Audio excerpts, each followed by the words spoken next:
Okay, some recap from someone said they've heard that when you've got your boundaries out, you're filled out, and lots of people, how exhausting this is. Yes, thoroughly exhausting. Hypervigilant, non-stop mess, right? Yes. Bringing the field back in, having it around you like a cylinder around you means that you can rest. You're not measuring everything out for 30 metres, 20 metres, whatever it is. Next comment was, Bruce, you didn't make it clear that the abuser is responsible for their perpetration. Yes, they are, but they dislodge their responsibility. And the victim is usually made responsible by the perpetrator, which is not correct either. The victim's only responsible for what they do. They're not responsible for the abuse of the perpetrator.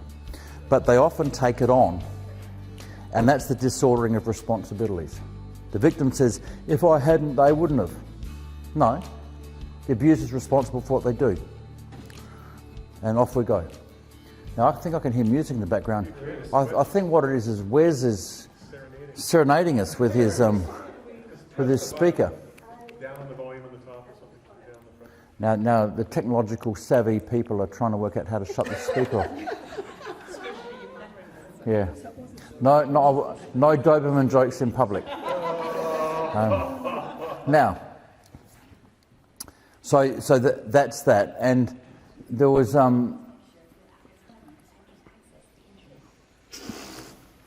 Just get it.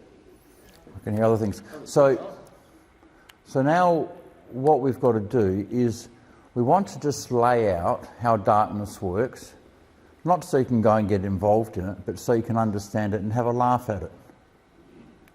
We don't. You've got to understand that what people do to other people is really appalling. Okay?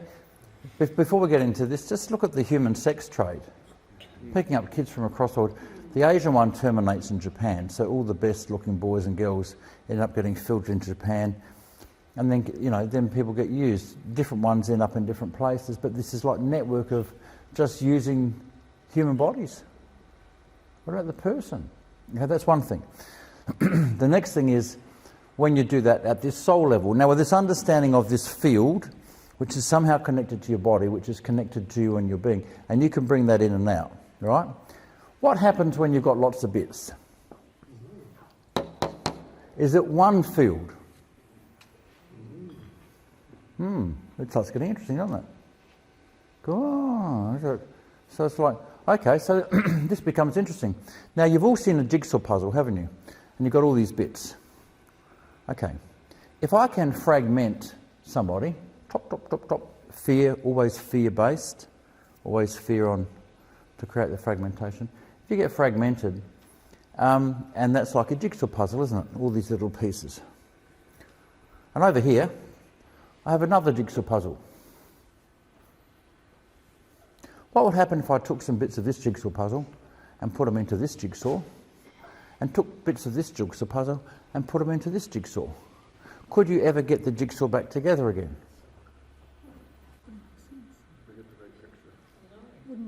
Wouldn't make sense. Oh my goodness. Now that doesn't sound very complicated, does it?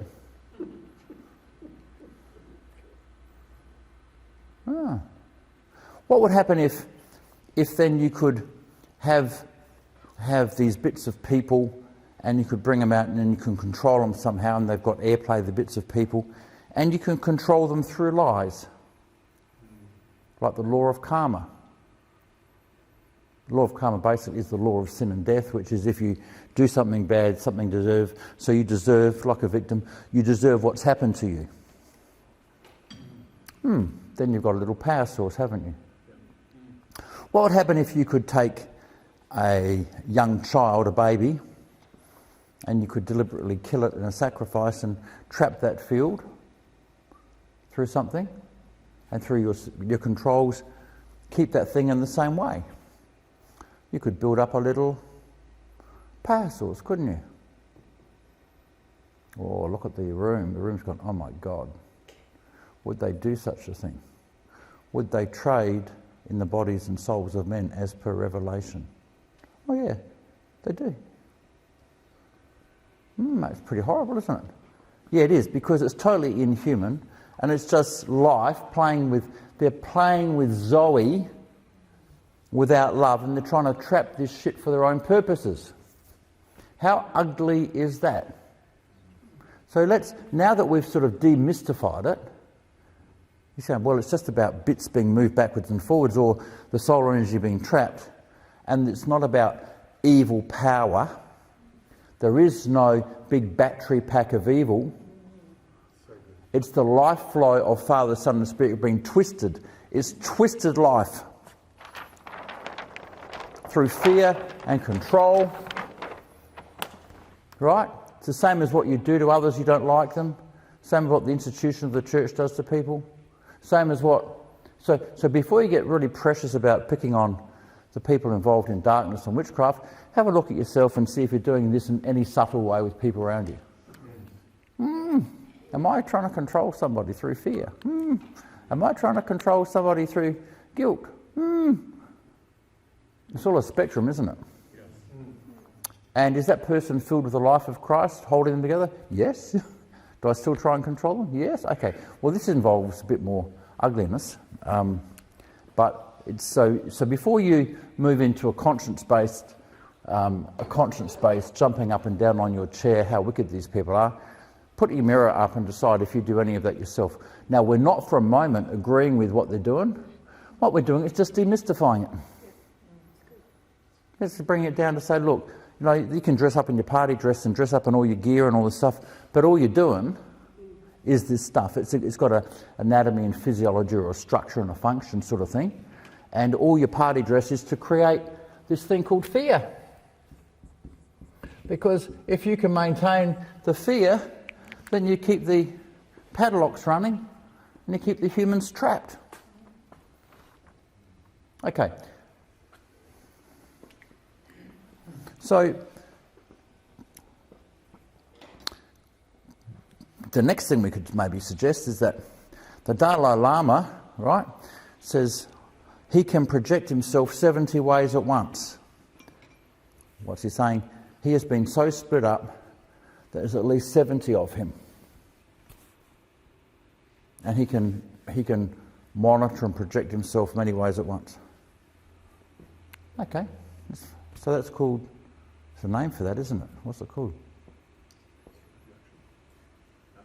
Astral projection.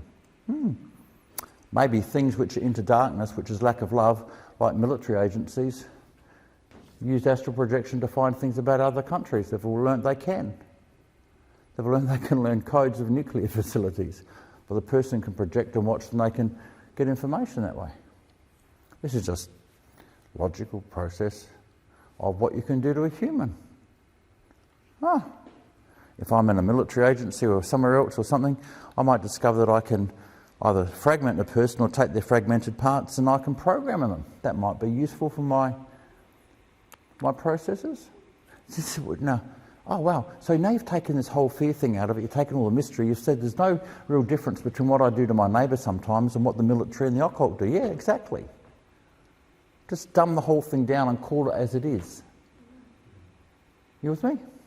I know someone that's a commando in the military, so my brain, I don't even know how to articulate my question.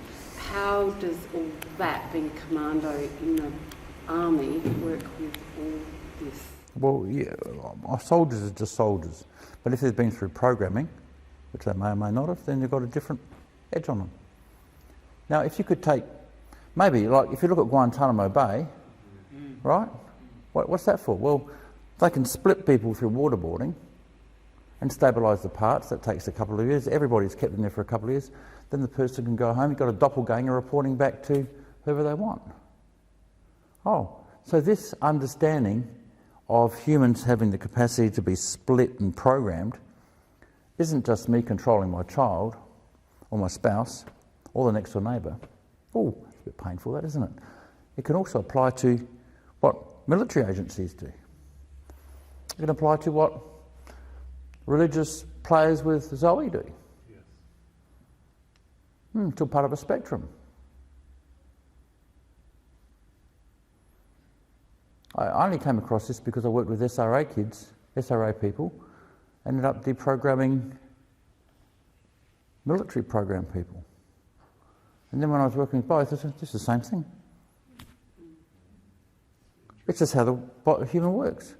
Chop them up, fragment them, then you can program them. That leads you to the understanding of a squid jag. What's a squid jag? Well, if I've got parts here, and love starts coming through me, and as we showed, the accuser goes, the defences drop, the parts come back. We worked through that in the previous lectures. If you haven't seen it, get it, which is the start of the mental inner healing section. I'm not going to call it inner healing, I'm going to call it soul healing, because it's not inner body. It has to be involve the body, so it's soul healing. That involves the body.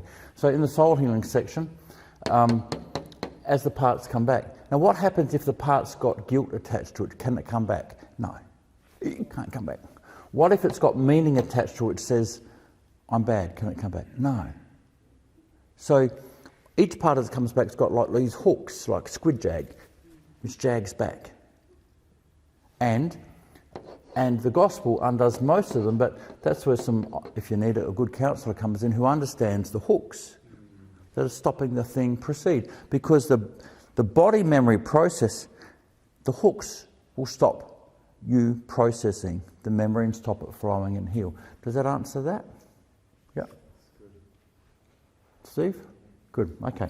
So these are it's like a squid jag. What do you call it in America where you go pull up a squid? Squid. So it's like these hooks come around as they squid jig. Okay. So if you're trying to pull it through, it's just going to catch on these hooks. It could be meaning. It could be guilt. It could be programming. We race through those things. The job is not to give all that detail here. We don't have time. But as they're undone, the memory can process. Makes sense? So only in the context of love can you come together. And in the context of love as the bits hill, you can come together. Barbed hook is probably what most... Barbed hook. Barbed hooks, yeah. Barbed hooks are on most hooks, but this is on a squid with a whole bunch of them off the end. Oh, nice. Yeah. Okay, so... That's nasty. So then you've got this process where you've got, okay, so Bruce, I'm here, I've got me, and I've got my energy field, and my being can be split up, and I can have, some people can project themselves all different ways at once, but these parts can be taken and programmed. That's interesting. And then you've said, okay, we can have a jigsaw puzzle, like all the parts. Some of these can be taken out and put in here, and some of these can be taken out and put in there. And if I'm controlling that and in charge of that, those beings can never get themselves back together, can they? They can never find their footing. Okay, so how does the gospel have anything to say to these people? Good question. Maybe if they paid their tithes and attended church and leave their life bequest to the pastor. So the right prayers? Maybe Jesus does something fundamental structurally. Okay, so let's look at Isaiah 28.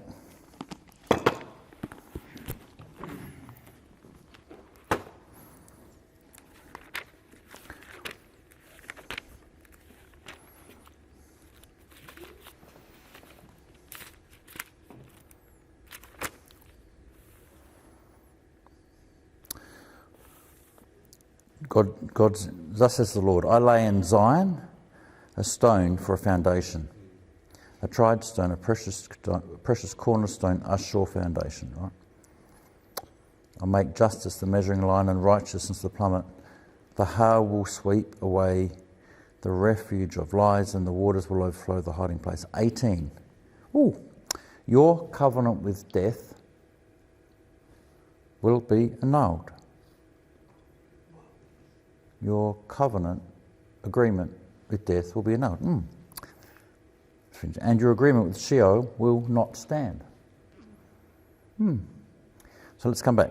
We've said if you understand union, and if you don't understand union, and you don't understand the union of the gospel, you're left with better religion to fight these processes. So for instance, if a person's been into Freemasonry and they've made these agreements, they've made these covenants, and they've taken their blood out, and they've signed it in the blood, then what you end up doing is having to know that better than the perpetrators to undo every step. So you have to be a better wizard than the wizards to get the people better. So wizard 1, wizard 2, who's better? I'll get it undone. Is that right? So you know more? Is that how it works? Or does it work a different way? It works a different way. So, Father, Son and Spirit, Father, Word and Spirit, are these one? Yes. Are they distinct and one? Yes. Are they ever apart? No. Is it indivisible union or oneness? They love each other, they're never separated. Okay, next thing. Have they made the universe inside themselves? Yes, they have. It's inside the Word, inside Jesus, with the Father and the Spirit. At the same time, is the Word, if Jesus, the incarnate, giving life to the whole universe, trillions of galaxies and stars and life forms and God knows what else out there, and holding it to yes, pretty big being. Does he do this freely such that darkness is allowed, and darkness doesn't see, understand or comprehend, but has life and drive, but is blind as all hell? Yep. Does he do it that way? Right, next thing. While holding, being one with Father, Word and Spirit, while holding and giving life to everything, did he become human and joined to you and to me? Right. Did he also join into our darkness? Right. Is there in creation a cosmic law, which is the soul that sins shall die, like karma? If you want to misbehave, you're going to cop it. Yes. Can you use that law against the human race? Yes. Has it been used against the human race? Yes. Like Hades was full of all these beings before Christ who were all trapped there. The soul that sins shall die. So along comes Jesus, drops down. When Jesus becomes a human, is he joined to every single person? Yes. When he's baptised, who's baptised? Because he says, permit it to be though, for thus we fulfil all righteousness. So when Jesus dies, who's dying with him?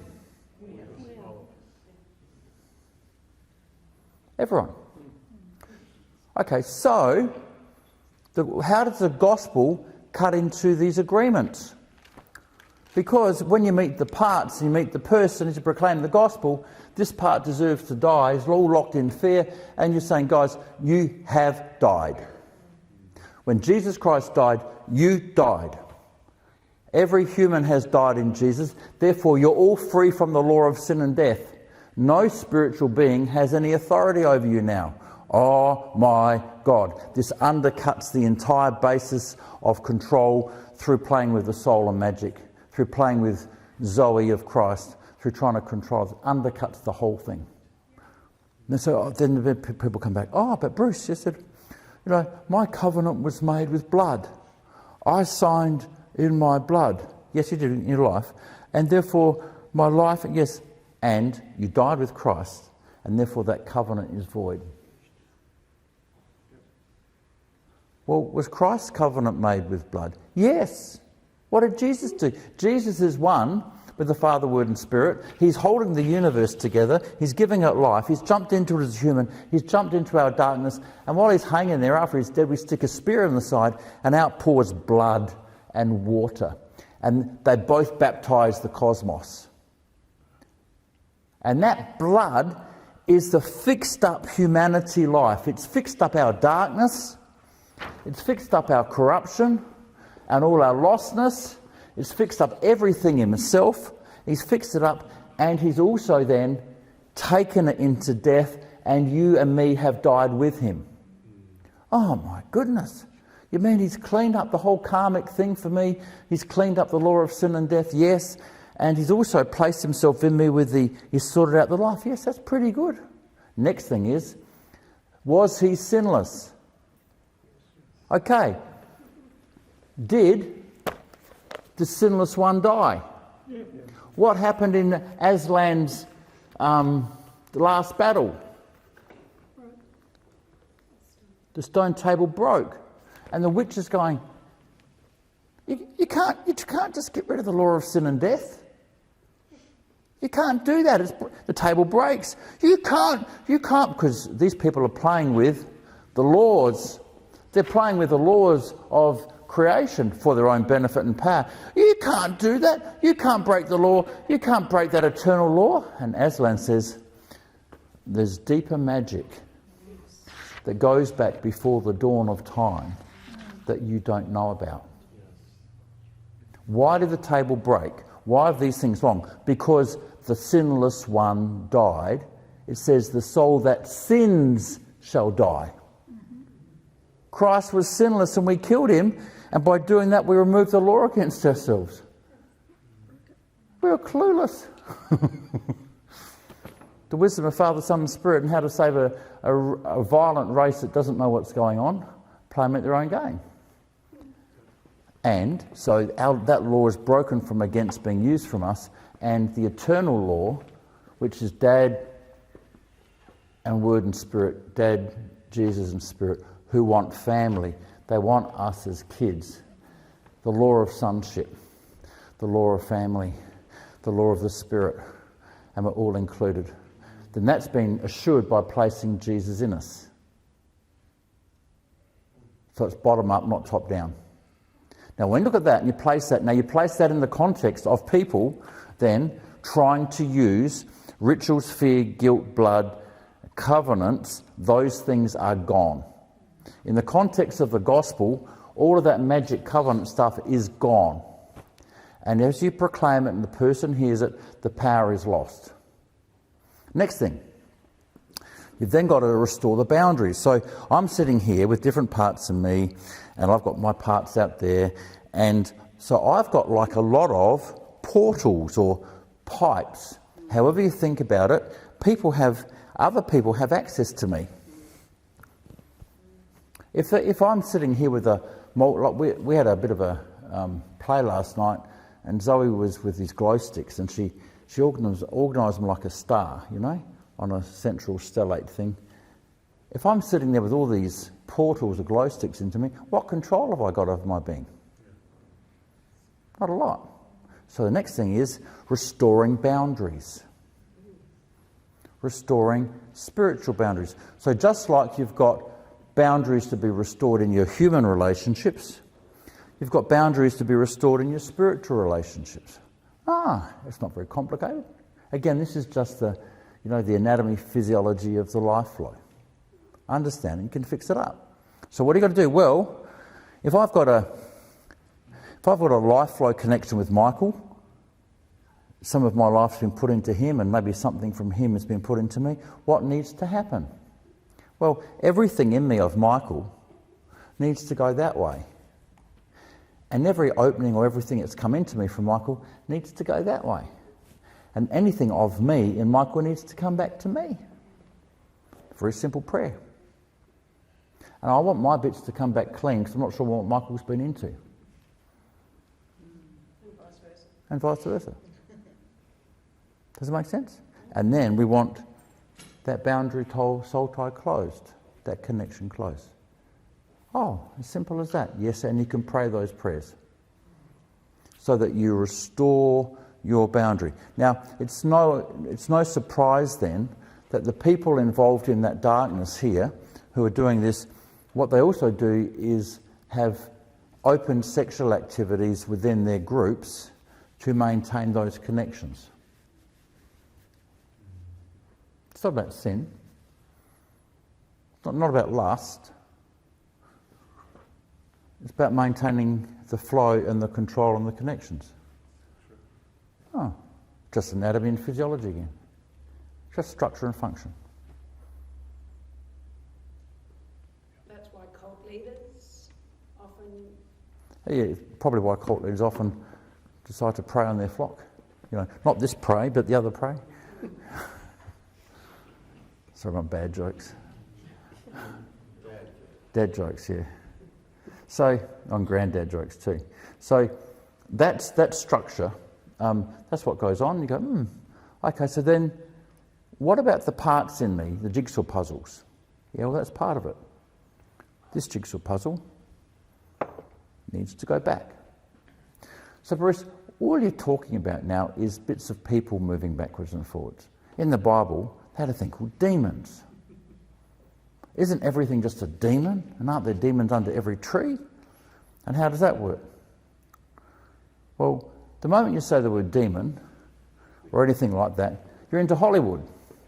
And the brain goes down, fear, click, and all these associations gone. So I don't use the word demon. So, but let's just play with that idea, and let's have another idea. Is it merely just bits of jigsaw puzzles which are being transferred, like soul bits? Yes, that does occur. Or is there sometimes another dimension playing? And you go, what do you mean? Well, let's just be logical. A man comes to see us, and he's 30s, 40s, and he's been to a prostitute, and he's had a good time, and after that he can't stop feelings of lust. Right? And so they say, oh, he's got a demon of lust. And I go, oh, really? Is that how it works? And I go, what do you mean? Well, so you've got a prostitute over here, and so the demon's having babies every time she has sex with someone. Is that right? What do you mean? Well, are all these people picking up lust? Or is the lust demon multiplying? Is it making mirror images of itself? Is it? And you start asking these questions, and people go, oh, I don't know. Don't know what's going on. And there seems to be two structures that I've worked out over the years, and all of this is open to criticism and thought, but there does seem to be being-related transfer. We do see that. And so what do you mean? Well, you see it with the indigenous people, where one person can be carrying half a tribe.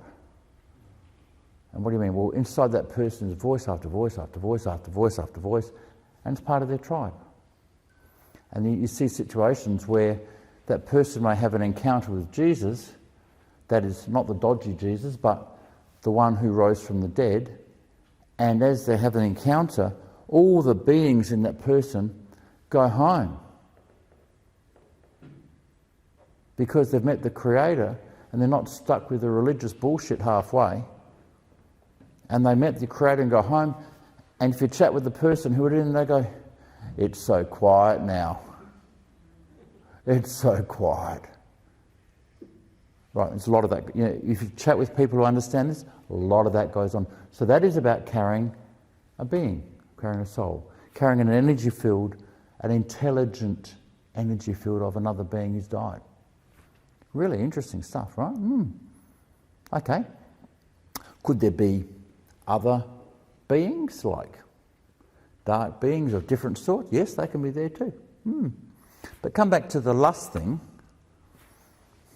Could it be that in a field of darkness, there might be think of it in terms of a radio transmitter. That there's a radio transmitter putting out a frequency of lust, and you dial your transmitter in, and boom, you're picking up that frequency. Now, is that a person? No. Is that a field and a drive? Yes. Is that bigger than human? Yes.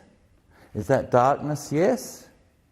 Is that loveless? Yes. Well, that makes sense. So what we've then thrown into is we've then introduced the concept there might be beings that can go backwards and forwards, or bits of beings that can go backwards and forwards, and they can be sorted out. And it's not a complex matter and doesn't require wizards. Why? It doesn't require wizards because of the work of Jesus.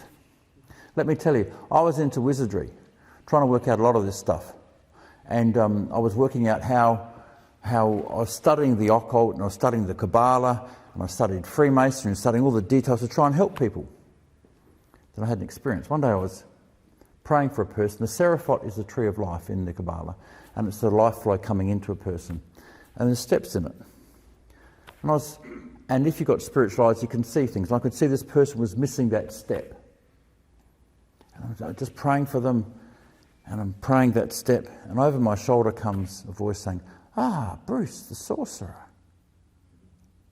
One of my angelic looker-afters just telling me, Bruce, you're just doing this the wrong way. Because I didn't have the gospel worked out. I was studying darkness to free people from darkness. I was working out all the hidden realms of darkness. I had to know better than their wizards to fix up the people who were dark. Christ has pulled the rug. He's done it through death. The law of sin and death, wipe the whole thing out. Oh, as simple as that. As simple as that. No place for wizardry anymore. How good's that? Pretty good. You go, okay, it's not bad. That's really good. Okay, and that freedom. Okay, so the next thing is this exchange of things. Well, what's required there? Well, our will, we say, I'm sorry, this is my house. You're not allowed here. Out you go. Okay, my will, I choose this. And therefore that's why we talk about, and you would have noticed in the chats, we've had agreements with darkness.